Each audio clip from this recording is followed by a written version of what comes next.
Rio Tinto's Diavik Mining Company operates near the Arctic Circle at Lac de Gras in search of diamonds deep within the lake's bedrock. The company is not only dedicated to preserving the environment, but also to working hand in hand with the local population.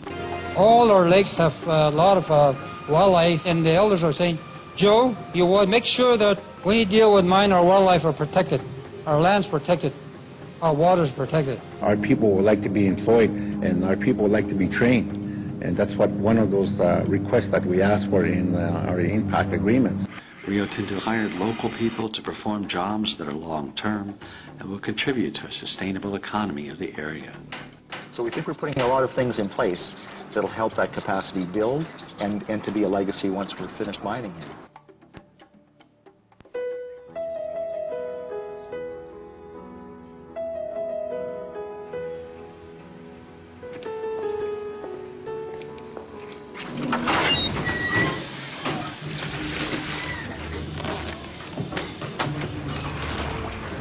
For some, it's a nightmare. For many, it's reality. Let's support human rights, labor, and the environment. Let's give a human face to the global market.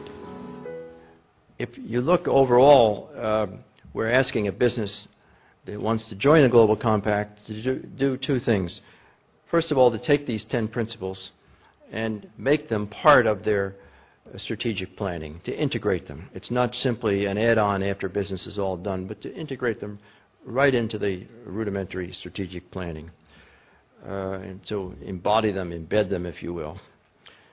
And the second objective is to ask the companies, particularly if they had the wherewithal, to try to take on a project in the wider society to support the broader goals of the United Nations, particularly the Millennium Development Goals of the United Nations.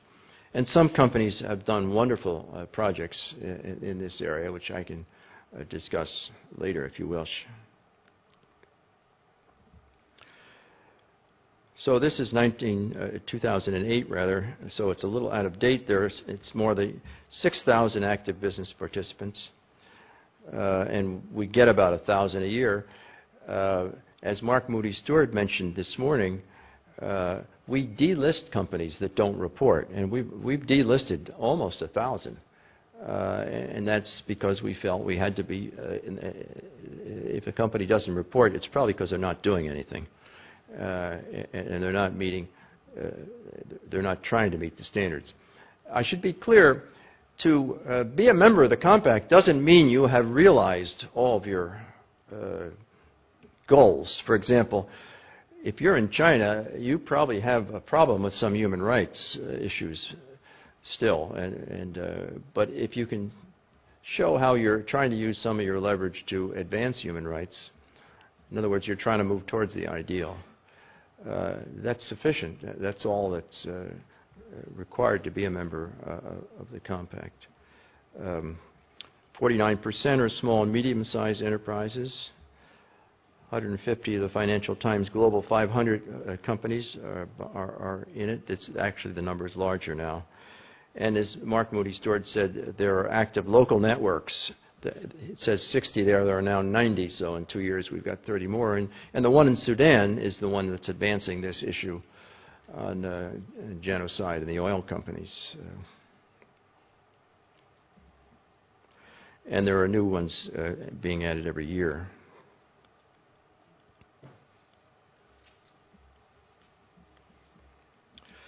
This just gives you an idea of what companies are expected to do.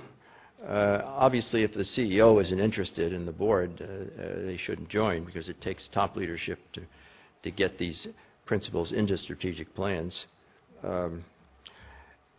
I think the biggest contribution is when companies can sit down and dialogue with NGOs and government officials in a non-threatening atmosphere. Just take the Sudanese case.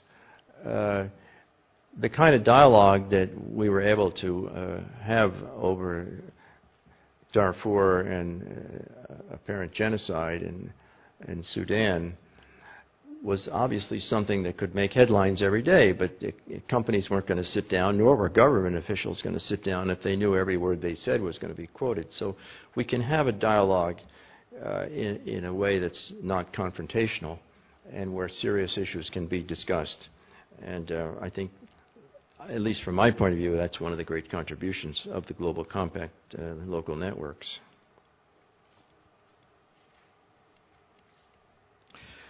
And these are some of the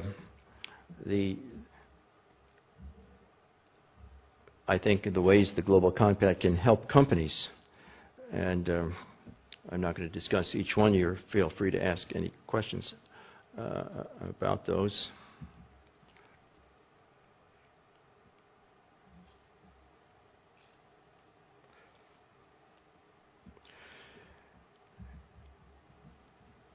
Again, I think this repeats what I've said earlier. It's obviously a voluntary initiative.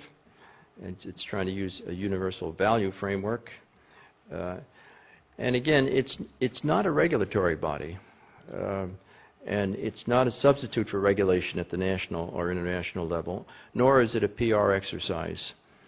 You're not able to use the UN logo if you're a member of the Global Compact on your products. It's not a good housekeeping seal of approval or anything like that.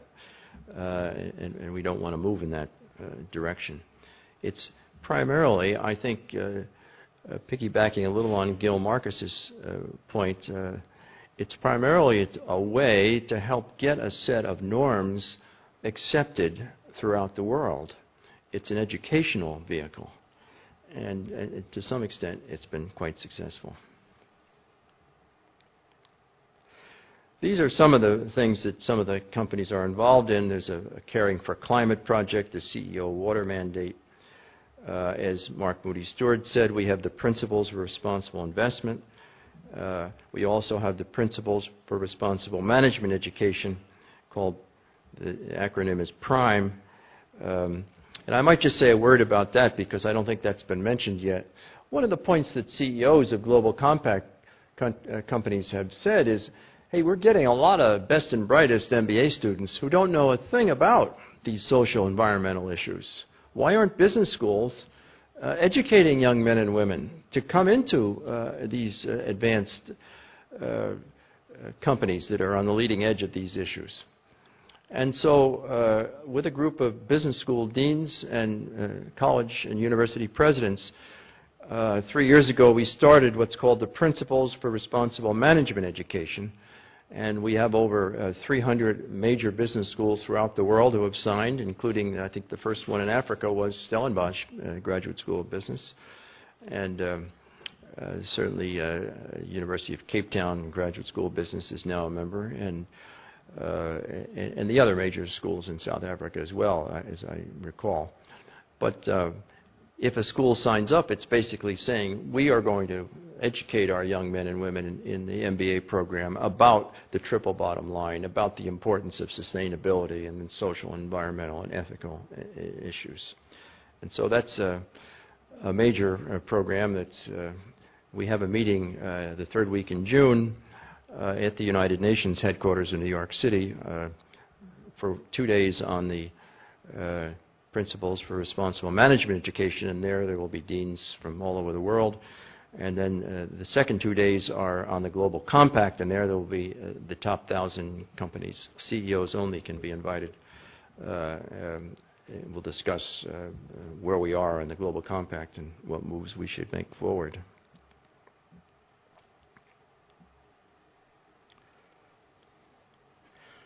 And this is kind of advice for companies that are thinking of joining, the first steps they were to take.